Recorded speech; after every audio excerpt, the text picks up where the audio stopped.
శ్రీదేవరావు గారు, రాధా డాక్టర్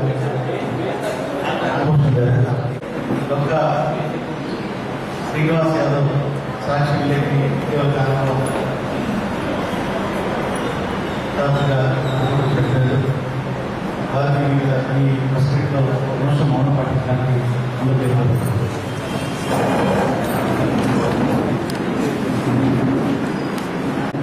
తీవ్రమైన కరువు, విపరీతమైన ఎన్నివేని రీతిలో ఎండల్లో బలమైన మారిపోతూ వడగాడుకుల్లో పెట్రోల్ రాలుతున్న జనం పక్క మంచినీటి ఎంతటి తీవ్రంగా ఉన్నా, పశుగ్రాసానికి లేక పశువులు అల్లాడిపోతున్నా, రాష్ట్రంలో శాంతి భద్రతలు పూర్తిగా క్షీణించిపోయినా, సాక్షాత్తు ఈ రాష్ట్ర ఉప ముఖ్యమంత్రి కె. కృష్ణమూర్తి గారు తన నియోజకవర్గంలో ఉన్న ప్రత్యర్థి వైఎస్ఆర్ పార్టీ నాయకుల్ని హత్యలు చేస్తున్నా, తెలుగుదేశం పార్టీ చెందినటువంటి శాసనసభ్యులు గుట్టిపాటి రవి, ఎమ్మెల్సీ కర్మ బలరాం గారు పురాతకాలంలో ఇద్దరు అమాయక ప్రాణాలని హత్యలు చేసిన, ఒక తణుకు శాసనసభ్యుడు ఒక సబ్ ఇన్స్పెక్టర్ని కిడ్నాప్ చేసిన,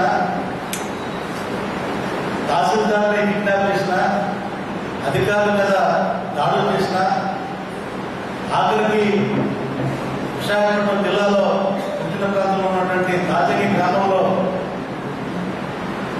ఇద్దరు మైనర్ గిరిజన బాలికల్ని సొంత అన్నయ్య బాబాయ్ సమక్షంలో చుట్టుపట్టుకుని ఇంటికి లాక్కెళ్ళి తెలుగుదేశం పార్టీ చెందిన వారు బలవంతం చేసి అమ్మాయిలు రేపు చేసి పాడు చేసిన ఈ రాష్ట్రం ఎక్కడ స్పందించలేని పరిస్థితుల్లో ఉంది. ఇంత తీవ్రమైన కరువులు అల్లాడిపోతా ఉంటే వందల కోట్ల రూపాయలు ఖర్చు పెట్టి ఈవేళ విశాఖపట్నంలో మహానాడు కార్యక్రమాన్ని నిర్వహించిన పరిస్థితి ఒకసారి ప్రజలకు గమనించుకోవాలని మీ ద్వారా కోరుతున్నా. కొన్ని వేల కోట్ల రూపాయల తాలూకా భూముల్ని సందర్భం చేసి విశాఖపట్నంలో పిల్లల్ని అక్రమంగా నిర్మాణం చేసుకుని పర్మిషన్లు ఇచ్చి ఒక్కొక్క పిల్లల దగ్గర 5 నుంచి 10 లక్షల రూపాయలు వసూలు చేసి ఫార్మాసిటీ అసిస్టెంట్ కంపెనీలో కంపెనీ మీద లక్షలాది రూపాయలు వసూలు చేసి ఈవేళ ప్రజల తాలూకా బాగోగులు కార్యక్రమాలు ఈవేళ పెద్ద మహానాడు సంబరాలు చేసుకోవడం ఇది చాలా దుర్మార్గం, చాలా అనైతికం. చంద్రబాబు నాయుడు గారు ప్రజలు ఆకలితో అల్లాడిపోతా ఉన్నారు, రైతులు ఆత్మహత్యలు ఆగట్లేదు, రోడ్డు ప్రమాదాలు రోజు రోజుకి పెరిగిపోతూ ఉన్నాయి. ఇసుక దందాల్లో ప్రత్యర్థుల మీద ఇసుక మీద కోర్టుకి వెళ్ళినా, ఇసుక మీద ఎవరైనా అక్రమాలను అడ్డుకున్నా కూడా వారు లారీలు పెట్టి తొక్కించే పరిస్థితి రాష్ట్రంలో ఉన్న ఇంత దారుణ పరిస్థితుల్ని మీరు గాలిపల్లి మీరు మహానాడు సంబరాల్లో గురికి తెలియ పరిస్థితి. బహుశా భారతదేశంలోనే ఇంత భారీ స్థాయిలో ఖర్చు పెట్టే ఈవెంట్ ఇవాళ విశాఖపట్నం నిర్మించే మహానాడు చెప్పి వీళ్ళందరూ చెప్తున్నారు. ఎంత దారుణం అంటే విశాఖపట్నం జిల్లాలో నగరంలో పరిపాలన స్తంభించిపోయింది. రెవెన్యూ ఆఫీస్కి వెళ్తే తహసీల్దార్ కానీ, ఆదాయ కానీ, డిఆర్ఓ కానీ, కలెక్టర్ ఆఫీస్కి వెళ్తే కలెక్టర్ కానీ, లేదా ఇతర సంబంధిత సిబ్బంది కానీ, పోలీస్ స్టేషన్కి వెళ్తే సిఐ కానీ, కానిస్టేబుల్ కానీ, ఎక్కడ ఏ ఒక్కరు కూడా మహానాడు సేవలు ఉన్నా తప్ప ఎవ్వరు కూడా అందుబాటులో మనం చూస్తున్నాం. విద్యాశాఖ అయితే పూర్తిగా విద్యాశాఖ, మున్సిపల్ శాఖ సిబ్బంది పూర్తిగా మహానాడు నిర్వహణలో ఉండే పరిస్థితి మనం చూస్తున్నాం.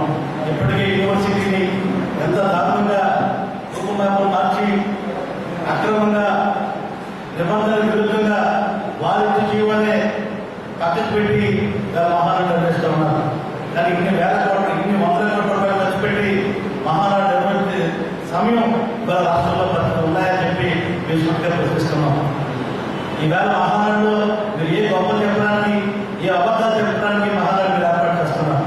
ఈ రాష్ట్రానికి ప్రత్యేక హోదా సాధించారగా, ఏదో ఈ రాష్ట్ర రాజధానికి మీరు రుణమాఫీ చేస్తారని చెప్పి రుణమాఫీ చేశారనా, లేదా డోక్రా సంఘాలకు మహిళలకు రుణమాఫీ చేశారనా, లేదా రైతులకి గిట్టుబాటు ఇచ్చారనా, ఇట్టుకు ఉద్యోగం ఇచ్చారనా, లేదా ఉద్యోగం ఇచ్చారనా, ఏ విధంగా మీరు ఈ యొక్క మహానాడుని నిర్వహిస్తారో చెప్పాల్సిన బాధ్యత మీద ఉంది.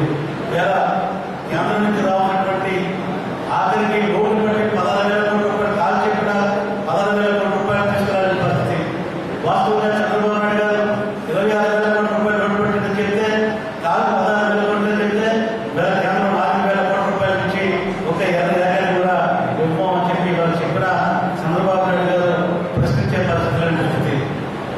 9 ఐడెంటిఫికేషన్ ద్వారా ఈ రాష్ట్రానికి 25,000 కోట్ల రూపాయల ఆస్తులు కూడా ఓటు చేత తెలంగాణ ప్రభుత్వానికి తాకట్టు పెట్టి నిలదీయలేని పరిస్థితి మనం చూస్తున్నాం.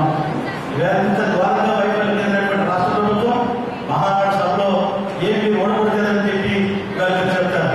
విశాఖపట్నంలో అక్రమంగా దాదాపు 10,000 కోట్ల రూపాయలు గంజాయి సాగు ఎక్స్పోర్ట్ చేసినట్టు గొప్ప చెప్తారా? లేదా విశాఖపట్నంలో నగరంలో ముఖ్యంగా ఆంధ్ర యూనివర్సిటీ, కేంద్ర యూనివర్సిటీ, అన్ని ఇంజనీరింగ్ కాలేజీల్లో మీ తాలూకా నిర్వహణ వల్ల డ్రగ్స్ కేంద్రంగా తయారై డ్రగ్ రాకెట్ ఇలా పంజాబ్ నుంచి డ్రగ్ వినియోగం విశాఖపట్నం నగరంలో ముందు గొప్ప చెప్పి మీరు ఇవాళ మహానాడు నిర్వహిస్తా ఉన్నారా? లేదా ఈ రాష్ట్రంలో మా ప్రజలందరూ కూడా హాస్పిటల్లో నిండా రోగులుగా ఉండే పరిస్థితి మనం చూస్తున్నాం. స్ట్రైక్ చేస్తా ఉంది. వేల జ్వరాలు ఎక్కడ చూసిన జ్వరాలు ఏ హాస్పిటల్ కూడా కనిపించే పరిస్థితి. దేనికి సంబరాలు చేసుకుంటారో చెప్పాలి. వేల ఈ రాష్ట్రానికి రావాల్సినటువంటి కడప స్ట్రీట్ కట్టించారా? గుజరాత్ భూమి తీసుకురాగలిగారా? ఇవన్నీ కూడా పోయే పరిస్థితి. ఎంత దారుణ అబద్ధాలు ఆడుతున్నారంటే విశాఖపట్నం కేంద్రంగా 15 లక్షల కోట్ల రూపాయలు మీరు సమ్మిట్ వాళ్ళు వచ్చాయని చెప్పారు. అవి కూడా పరిస్థితి.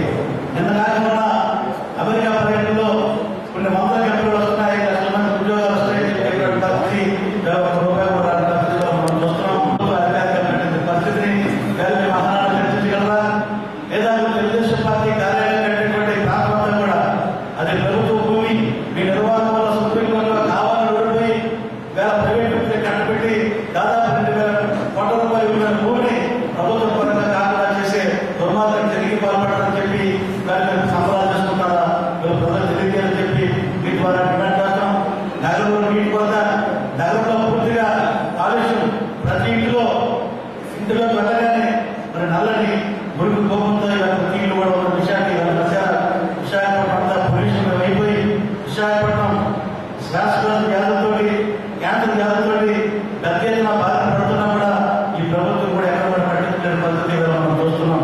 సాక్షాత్ తెలుగుదేశం పార్టీ మంత్రులు, శాసనసభ్యులు విశాఖపట్నం జిల్లాలోనే వారి కుంభకోణం విలువ దాదాపు అన్ని మీడియాలో, టీవీలో కానీ లేదా అన్ని ప్రధాన పత్రికలు వార్తా కథనాల ప్రకారం దాదాపు 10,000 కోట్ల రూపాయల విలువైన భూముల్ని తెలుగుదేశం పార్టీ మంత్రులు, శాసనసభ్యులు, పార్లమెంట్ సభ్యులు కైవసం చేశారని చెప్పి ఇవాళ ఎక్కడ చెప్తా ఉన్నాయి. దయచేసి ఇవాళ ప్రజలకు గమనించలేకపోతున్నాం.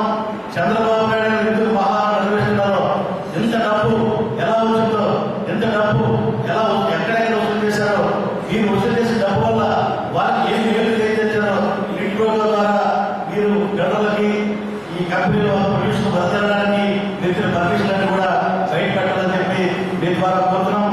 మరీ ముఖ్యంగా ఓడిసిపాటు పూర్తిగా చెందినటువంటి గీతం యూనివర్సిటీకి అప్పనంగా 50 ఎకరాలు దోచిపెట్టడానికి ఇవాళ లిట్ ప్రోగ్రాం ద్వారా తెలుగుదేశం పార్టీ కార్యాలయ నిర్మాణాన్ని ఓడిసిపాటు పూర్తి నిర్మాణం చేసినది ప్రతి ఒక్కరు చెప్పినటువంటి పరిస్థితిగా మనం చూస్తున్నాం.